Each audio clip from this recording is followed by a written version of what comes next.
Hello, dear students. Today I will discuss on Introduction to HTML. ये हमारी HTML CSS की lecture series है.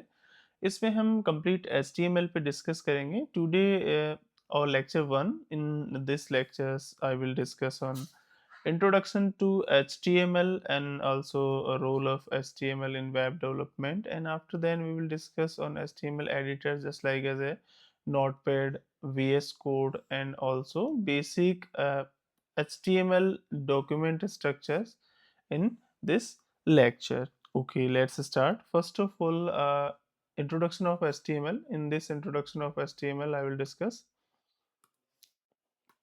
Introduction of HTML. देखिए HTML जो है एक मार्कअप लैंग्वेज है. इसका बारे में आपको मैंने पहले भी बताया होगा. हाइपर टेक्स्ट इसका मतलब होता है टेक्स्ट को लिंक करना, मतलब एक पेज को दूसरे पेज से लिंक करना. देखिए मार्कअप यहाँ पे वर्ड है. मार्कअप मार्कअप का मतलब होता है मार्किंग. ठीक है, जो कि वन पेज बेसिकली जो भी आप ब्राउजर पर लिख रहे हैं या आपने जो भी टाइपिंग करी है ब्राउजर पर, वो टाइप्ड जो डेटा है आपका, ठीक है, उस टाइप्ड डेटा को एक तरीके से शो किस तरीके से ब्राउजर स्क्रीन पर होना है. हाउ जो टाइप्ड आपका डेटा है वो किस तरीके से ब्राउज़र स्क्रीन पर शो होगा, उसके लिए हम यहाँ पर बेसिकली मार्किंग करते हैं. इसके साथ ही एक मार्कअप लैंग्वेज है, आपको पहले भी बताया होगा, नॉट प्रोग्रामिंग लैंग्वेज. प्रोग्रामिंग, ठीक है, ये कोई प्रोग्रामिंग लैंग्वेज नहीं है, ये एक मार्किंग लैंग्वेज है जो बेसिकली काम करता है मार्किंग के लिए. आपके ब्राउज़र स्क्रीन पर आपका टेक्स्ट किस तरीके से शो होना है. देखिए first of all HTML is एक स्टैंडर्ड लैंग्वेज है जो बेसिकली एक वेब पेज को क्रिएट करने के लिए स्पेशली ये काम में ली जाती है. ठीक है, ये डिफाइन करती है स्ट्रक्चर और कंटेंट को. दो चीज डिफाइन करती है, स्ट्रक्चर प्लस कंटेंट. क्या चीज डिफाइन करती है? एक तो स्ट्रक्चर को डिफाइन करती है प्लस आपने कंटेंट क्या वहां पर राइटिंग करी. दो चीजें डिफाइन करती है हमेशा.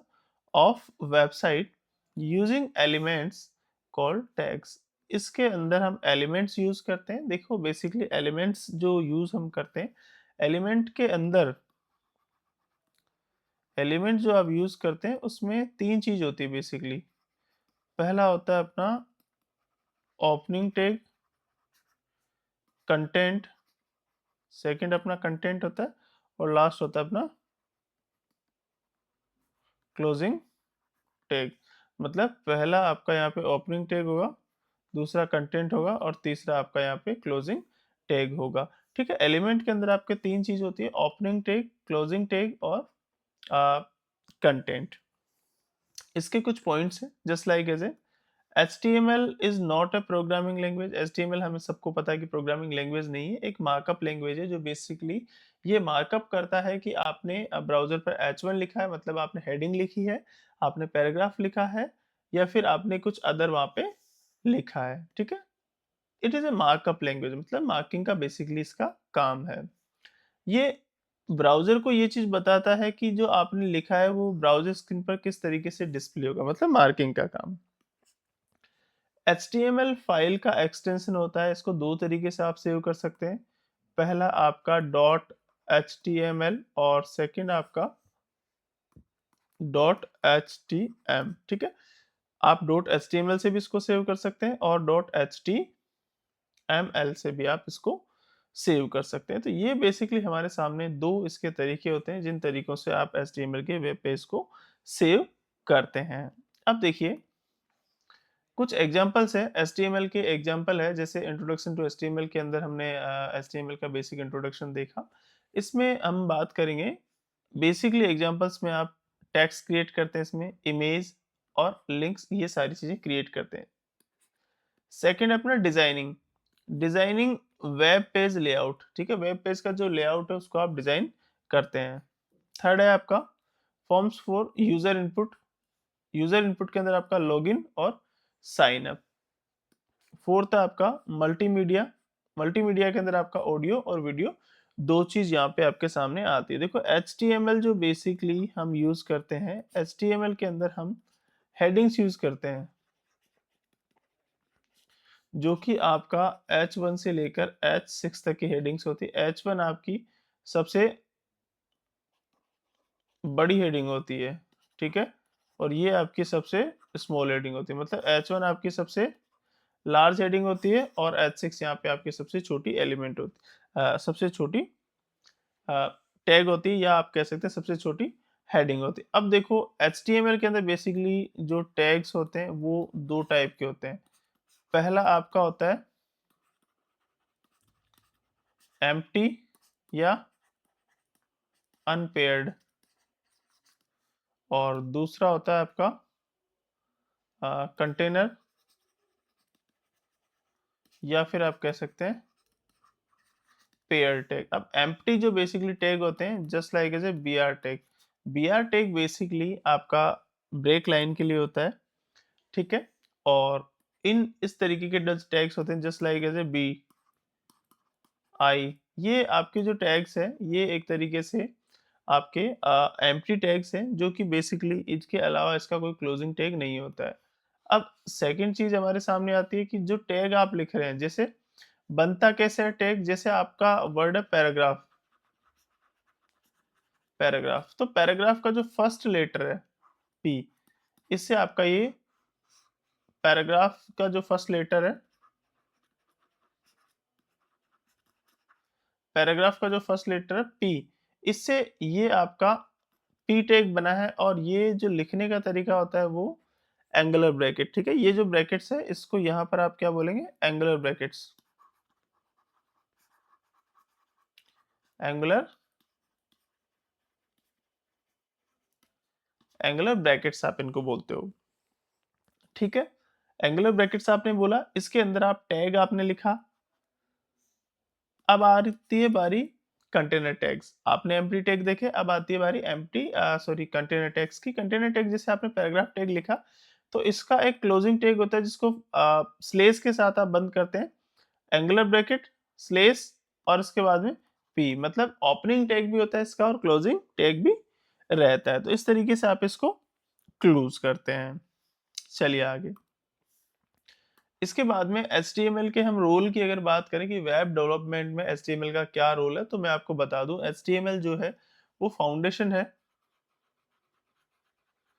एचटीएमएल वेब डेवलपमेंट का फाउंडेशन है, इसके बिना कोई वेब पेज एग्जिस्ट नहीं कर सकता, पॉसिबल ही नहीं है आप किसी भी तरीके की वहाँ पे फॉर्मेटिंग करें या कोई स्टाइल आप वहाँ पे अप्लाई करें, आप उसमें जावास्क्रिप्ट यूज़ करें, ये सारी चीज़ें वहाँ पे पॉसिबल नहीं है विदाउट एचटीएमएल। तो एचटीएमएल बेसिकली आप कह सकते हैं फाउंडेशन ऑफ वेब डेवलपमेंट। अब देखो रोल एचटीएमएल के क्या-क्या रोल है, तो देखो स्ट्रक्चर बेसिकली जो काम इसका फर्स्ट वो है वेब पेज को स्ट्रक्चर देना। वेब पेज को स्ट्रक्चर देने के अंदर आपकी एक तो हेडिंग्स डिफाइन करता है, पैराग्राफ को डिफाइन करता है, इमेज को डिफाइन करता है, लिंक को डिफाइन करता है, टेबल को डिफाइन करता है, फॉर्म्स को डिफाइन करता है।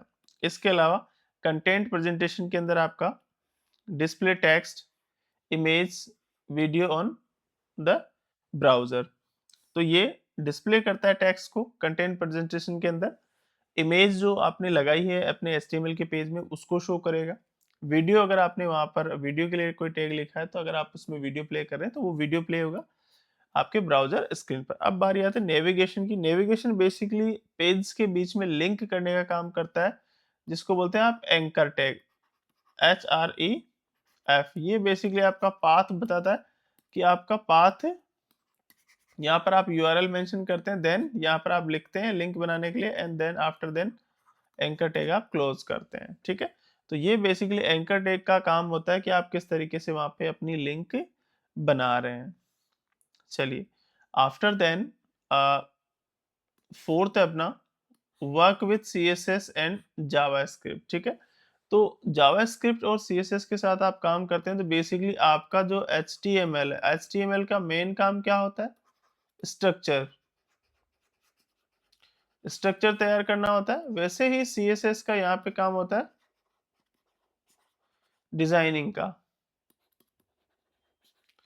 उसके बाद में अपना थर्ड आता है जावास्क्रिप्ट। जावास्क्रिप्ट का काम होता है फंक्शनैलिटी, ठीक है? फंक्शनैलिटी का काम होता है। वैसे एग्ज़ाम्पल देखो इसमें के अंदर, web page without HTML can't exist. अगर वेब पेज के अंदर आपका एचटीएमएल नहीं है, देन इट इज़ मैंडेटरी किसी भी वेब पेज को बनाने के लिए एचटीएमएल जो है आपका, वो मैंडेटरी है। अगर एचटीएमएल आपका नहीं है, इसका मतलब आपका वेब पेज एग्जिस्ट नहीं कर सकता। देन आगे चलिए, आगे एचटीएमएल के एडिटर्सों की हम बात करते हैं। तो एचटीएमएल एडिटर्स जो है बेसिकली, इसके अंदर आप कोड अपना लिखते हैं। एचटीएमएल एडिटर को आप यूज़ लेते हैं एज़ ए कोड राइटर, ठीक है? एचटीएमएल एडिटर में बेसिकली अपने जो सिंपल टेक्स्ट एडिटर्स होते हैं, इसमें टाइप्स ऑफ एडिटर्स के अंदर आपका सिंपल टेक्स्ट जो एडिटर है, उसमें आपका विंडोज में आप यूज करते हैं नोटपैड, और वहीं आप जो मैक यूज कर रहे हैं, ठीक है, मैक में आप यूज करते हैं basically text edit. Text edit के नाम से एप्लीकेशन होती है जिसको आप यूज करते हैं मैक के अंदर, और अपने जो विंडोज है आप रेगुलरली यूज करते हैं, नोटपैड यूज करते हैं। इसके फायदे देखिए, सबसे पहले बेनिफिट्स क्या है। एक तो लाइट वेट होता है, और जो बिगिनर्स लेवल के जो लोग हैं, जो स्टूडेंट्स हैं, उनके लिए भी ये बहुत बेटर है, क्योंकि वो इजीली इस पे काम कर सकते हैं। ठीक है, ज्यादा एक्स्ट्रा बहुत एडवांस इसमें फीचर्स नहीं है, वो इजीली इसको समझ सकते हैं कि किस तरीके से हमें एचटीएमएल का पेज बनाना है और किस तरीके से नोटपैड को यूज करना है, क्योंकि मोस्ट ऑफ द स्टूडेंट्स जो कंप्यूटर यूज करते हैं उनको नोटपैड बहुत अच्छे से आता है। नोटपैड में कोई ज्यादा एक्स्ट्रा फीचर्स नहीं है, तो वो आराम से इसको काम में ले सकते हैं और इस पर अपना वेब पेज बना सकते हैं। देन आफ्टर देन इसके डिसएडवांटेज में आप एक तो सिंटेक्स आप यहाँ पे हाईलाइट नहीं कर सकते, क्योंकि किसी तरीके का हाइलाइटर इसके अंदर नहीं होता है, क्योंकि नोटपैड में आपको पता है कि कोई एडिशनल फीचर होते नहीं है, और एडिशनल फीचर वहाँ पे होते नहीं है एडिटिंग के, तो वहाँ पे हाईलाइट हो नहीं सकता। तो डिसएडवांटेज हमारे लिए हो गया कि एक तो सिंटेक्स हाईलाइट नहीं होगा, एंड ऑटो सजेशन यहाँ पे नहीं होता है। ऑटो सजेशन आपका जो बॉयलर प्लेट, जो एडवांस जो एडिटिंग सॉफ्टवेयर होते हैं वहाँ पे अवेलेबल होता है, इसमें नहीं होता है। ठीक है, चलिए। देन अपने एडवांस कोड एडिटर्स है कुछ, जिसमें आपका वीएस कोड हो गया, और सबलाइम टेक्स्ट हो गया, और ऑटम। एटम के नाम से है, तीन आपके एडवांस कोड एडिटर्स हैं, जैसे वीएस कोड, सबलाइम टेक्स्ट और ऑटम। ठीक है, इसका एडवांटेज है, एक तो सिंटेक्स आपका हाईलाइट रहता है, जिससे आपको पता लग जाता है कि आपका जो एचटीएमएल है वो कहाँ से है, हेडिंग कहाँ से है, बॉडी टैग कहाँ से है, पैराग्राफ टैग कहाँ से है, तो वो डिफरेंट एक तरीके से फॉर्मेटिंग पूरा प्रॉपर करके देते हैं, तो पता होता है आपको, हाईलाइट रहता है, जिससे आप इजीली उसे आइडेंटिफाई कर सकते हैं। इसके अलावा इसमें ऑटो कंप्लीट का ऑप्शन होता है, एरर डिटेक्शन होती है, अगर कोई एरर वगैरह आ रहा है तो वहाँ पे लाइन ऑलरेडी रेड हाईलाइट हो जाती है, जिससे आप इजीली इसे आइडेंटिफाई कर सकते हैं। एक्सटेंशन सपोर्ट करते हैं डिफरेंट डिफरेंट तरीके के, जैसे ऑनलाइन आपका कोई एप्लीकेशन है या कोई पैकेज है, उसका कोई ड्राइवर है, तो वो आप वहाँ से उसे इंस्टॉल कर सकते हैं, ताकि ये एक्सटेंशन जितने भी होंगे वो सारे सपोर्ट करेगा। वीएस कोड सबसे ज़्यादा रिकमेंडेड होता है प्रोफेशनल वेब डेवलपमेंट के अंदर, और जैसे स्टूडेंट्स भी होते हैं, कॉलेज स्टूडेंट्स भी, तो स्टूडेंट के लिए भी ये प्रेफरेबल है कि स्टूडेंट भी आप इसको यूज़ करें। वीएस कोड ये आपके लिए बहुत ही ईज़ी और कन्वीनिएंट है। एचटीएमएल का बेसिक स्ट्रक्चर की अगर मैं बात करूं, तो एचटीएमएल बेसिक स्ट्रक्चर जो है बेसिकली इसका फिक्स स्ट्रक्चर होता है। जैसे आपका डॉक टाइप है, ये आपका यहाँ पर HTML5 है, इसका हेडिंग जो है ये आपका रूट नोट है, आप कह सकते हैं इसको रूट एलिमेंट या root tag. Then after then आपका ये हेड सेक्शन है, और हेड सेक्शन के आप बेसिकली टाइटल यूज करते हैं। टाइटल में आप बेसिकली अपने वेब पेज का नाम हो सकते हैं, या फिर आप इसमें मेटा डेटा मेटा डेटा भी आप यहाँ पे यूज करते हैं। आफ्टर देन जो बॉडी टैग होता है आपका, बॉडी टैग में बेसिकली वो आप इंफॉर्मेशन लिखते हैं जिसको आपको डिस्प्ले करवाना है। जो इन्फॉर्मेशन आप डिस्प्ले करवाना चाहते हैं वो सारी इन्फॉर्मेशन आप यहाँ पे मेंशन करते हैं। जस्ट लाइक एज ए मैंने यहाँ पर इसके अंदर H1 लिखा है, H1 मतलब हेडिंग। ठीक है, welcome to HTML, and then after this is my first web page, and after then closing the body tag. इसका एक्सप्लेनेशन देखिए, डॉक टाइप यहाँ पर आपको बताया मैंने, HTML document as a HTML5 का एक्सटेंशन है, जिसको आप HTML5 के अंदर लिखते हो। आफ्टर देन ब्राउजर की हेल्प करता है अंडरस्टैंड HTML वर्जन। सेकंड है अपना HTML, जिसमें HTML आपका रूट एलिमेंट होता है HTML डॉक्यूमेंट का। ऑल जो कंटेंट है इसका लिखा जाता है टैग के अंदर, है ना? और ये सारे जो टैग्स होते हैं वो एक एलिमेंट के अंदर आते हैं। एलिमेंट आप कह सकते हैं जिसमें ओपनिंग टैग हो, क्लोजिंग टैग हो और इसके साथ ही इसमें कंटेंट हो, तो वो सारा एलिमेंट के अंदर आ जाता है पार्ट। यहाँ पे एचटीएमएल की बात कर रहे हैं तो एचटीएमएल जो बेसिकली रूट एलिमेंट है, ठीक है? और सारा जो भी कंटेंट है वो सारा यहाँ पर टैग के अंदर लिखा जाता है, ऐसे बाहर कंटेंट नहीं लिखा जाता। देन आफ्टर देन आपका हेड सेक्शन है। हेड सेक्शन में बेसिकली मेटा डेटा मतलब डेटा अबाउट डेटा मतलब डेटा के बारे में भी उसके डेटा की इंफॉर्मेशन इंक्लूड करता है। ये टाइटल इंक्लूड करता है, स्टाइल इंक्लूड करता है और स्क्रिप्ट इंक्लूड करता है। हेड सेक्शन जैसे स्क्रिप्ट यहाँ पे बात करें जेएस जावा स्क्रिप्ट आपको यूज करना है, देन जेएस स्क्रिप्ट भी आप यहाँ से भी यूज कर सकते हैं। जेएस स्क्रिप्ट आप यहाँ पे इनलाइन, इंटरनल और एक्सटर्नल स्टाइल शीट यूज करते हैं। वही स्टाइल जो टैग है बेसिकली सीएसएस के लिए आप यूज करते हैं। देन टाइटल आप बेसिकली इसके टाइटल के लिए यहाँ पे यूज करते हैं कीवर्ड, ठीक है? Not display on the page, page पर ये सारी इन्फॉर्मेशन जो हेड सेक्शन में आप लिखते हैं वो डिस्प्ले नहीं होती है। आफ्टर देन आपका आता है टाइटल। बेसिकली ये आपके ब्राउज़र स्क्रीन पर आपका टाइटल शो करता है कि आपने जो पेज बनाया है वो किस नेम से बनाया है या क्या उसका टाइटल है। आफ्टर देन लास्ट है अपना बॉडी, जो कि विजिबल पार्ट होता है वेब पेज पर और इजीली जो भी आप बॉडी पार्ट के अंदर लिखते हैं वो सारी चीज़ें यहाँ पर विजिबल रहती है। देन कंटेंट, टेक्स्ट, इमेज और लिंक्स, 3 चीज़ों को ये बेसिकली कंटेन करता है जिसमें आपका टेक्स्ट, इमेज और लिंक है जो डिस्प्ले पर विजिबल होता है।